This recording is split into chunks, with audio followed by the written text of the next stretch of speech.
இயேசு கிறிஸ்துவில் அன்புமிக்க சகோதர சகோதரிகளே, நாம் வாழுகின்ற இந்த உலகில் பிறர் நம்மீது சுமத்தும் சுமைகள் பல. இந்த சுமைகள் தனிமனித வளர்ச்சிக்கான சுமைகள். சிறு வயதில் படிக்கச் சொல்வார்கள், விளையாட்டு, இசை போன்ற பயிற்சிகள் கொடுப்பார்கள். எதிர்காலத்தில் உயர்ந்த அரசு அதிகாரியாக, மருத்துவராக, இன்னும் பல துறைகளில் உயர்ந்த நிலையில் வர வேண்டும் என்று ஒரு உந்துதலை கொடுப்பவர்கள். ஆகவே இந்த நிலையில் குழந்தைகள், இளைஞர்கள் சிந்தனை இதை மையப்படுத்தியே இருக்கும்.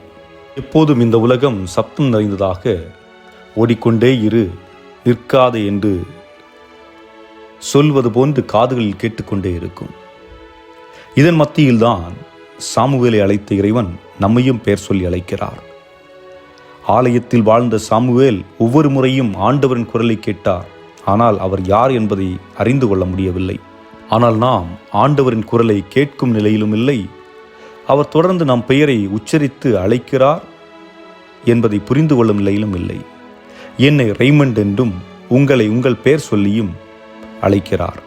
ஆனால் நாம் இந்த உலகம் கொடுக்கும் அழுத்தம் காரணமாக நம்மால் பல நேரங்களில் அவர் குரலை கேட்க முடிவதில்லை. அந்த குரலை கேட்க வேண்டுமென்றால் இன்றைய நற்செய்தியில் இயேசு செய்வது போல் செய்ய வேண்டும். அவர் புதுமைகள் செய்தாலும், மக்களோடு பயணித்தாலும், சில மணி நேரங்களை தனிமையில் செலவிட்டு தந்தையிடம் உறவு கொண்டிருக்கிறார். இது எதை வெளிப்படுத்துகிறது என்றால், என்னதான் இந்த உலக காரியங்களில் தனிமனித வளர்ச்சியில் மூழ்கி இருந்தாலும் ஆண்டவர் அழைப்பிற்கு செவி கொடுக்க வேண்டும். அதேபோன்று இறுதியாக ஏலி என்ற இறைவாக்கினர் சாமுவேலிடம் கூறுகிறார், இனி நீ உன் பெயரை சொல்லி அழைப்பதை கேட்டால் ஆண்டவரே கூறும், அடியான் கேட்கின்றேன் என்று பதில் கொடு என்கிறார்.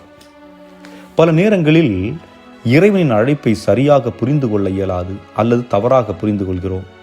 இந்த நேரத்தில் சரியான வழிகாட்டுதலை கொடுக்க ஒரு ஆன்மீக குரு உதவியை தேடலாம், அல்லது ஆன்மீகத்தில் ஆண்டவரோடு உறவில் உள்ள ஒரு மனிதரோடு உரையாடி ஆண்டவர் உங்களை எதற்கு அழைக்கிறார் என்று புரிந்து கொள்ள முயற்சி செய்யலாம். ஆண்டவரோடு உள்ள உறவில் நிச்சயமாக நன்மைதான் நடக்கும். இனி நற்செய்தியில் பார்க்கிறோம், இயேசு குணப்படுத்துகிறார். குணப்படுத்துவதற்கு முன்பாக அவர்களோடு நெருங்கி பழகுகிறார், பேசுகிறார், நல்ல உறவை ஏற்படுத்துகிறார். நம் மனதிலும் ஆறாத காயங்கள் இருக்கும். ஒரு நாள் 2 நாள் மன்றாடிய உடன் மாற்றம் நிகழ்ந்து விடாது. ஆனால் தொடர்ந்து அவரை நெருங்க வேண்டும். நம் உடம்பில் ஒரு புண் இருக்கிறது என்று வைத்துக்கொள்வோம். அதை தொடர்ந்து சுத்தப்படுத்தி மருந்து வைத்தால்தான் கொஞ்சம் கொஞ்சமாக அது குணமடையும். அதுபோன்றுதான் அகக்காயங்கள் ஆண்டவரால் மட்டுமே குணப்படுத்த முடியும். அதற்கு நாம் அவரை ஒவ்வொரு நாளும் நெருங்கிச் செல்ல வேண்டும். அவரது குரலை தொடர்ந்து கேட்க முற்பட வேண்டும். நாம் நமது வாழ்வில் இறைவன் குரலுக்கு செவி கொடுக்கிறோமா, அல்லது இந்த உலக அழுத்தத்திற்கு நம்மை இரையாக்கி கொண்டிருக்கின்றோமா? சிந்தித்து பார்ப்போம்.